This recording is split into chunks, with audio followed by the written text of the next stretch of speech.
আসলে সবাই কেমন আছেন? আশা করি সবাই ভালো আছেন। আলহামদুলিল্লাহ আমিও ভালো আছি। তারপরও একটু অসুস্থ, ঠান্ডা, জ্বর, কাশি, এটা কোনো সমস্যা না।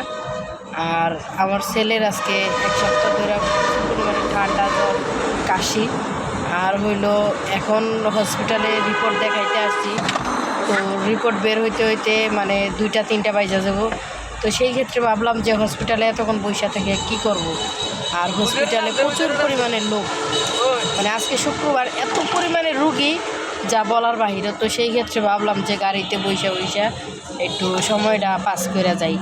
তো এইখানে দেখেন সাজিদের বাবা মানে সিট বিছাইয়া শুয়ে পড়ছে আর আমি বইসা রয়েছি। তো সবাই আমাদের জন্য দোয়া করবেন। আর সবাই যদি দোয়া করেন মন থেকে, তাহলে ইনশাল্লাহ আমার সন্তানটা সুস্থ হয়ে যেতে পারে।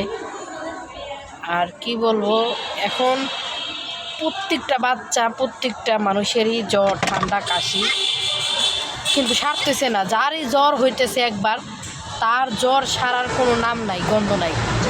ঠিক আছে। আর বাইসা ভাই গরিবদের কি আল্লাহ পাক কেন জানি এত রোগ দেয়, বালাই দেয় জানি না। তো গরিবদেরকে মনে হয় আল্লাহ পাক অনেক ভালোবাসে, সেই ক্ষেত্রে হয়তো বা অসুখ বিসুখ দেয়। তারপরে আল্লাহ পাকের কাছে শুকরিয়া আদায় জানাই। তো সবাই ভালো থাকেন, সুস্থ থাকেন, আমার জন্য দোয়া করবেন সবাই, আমাদের জন্য।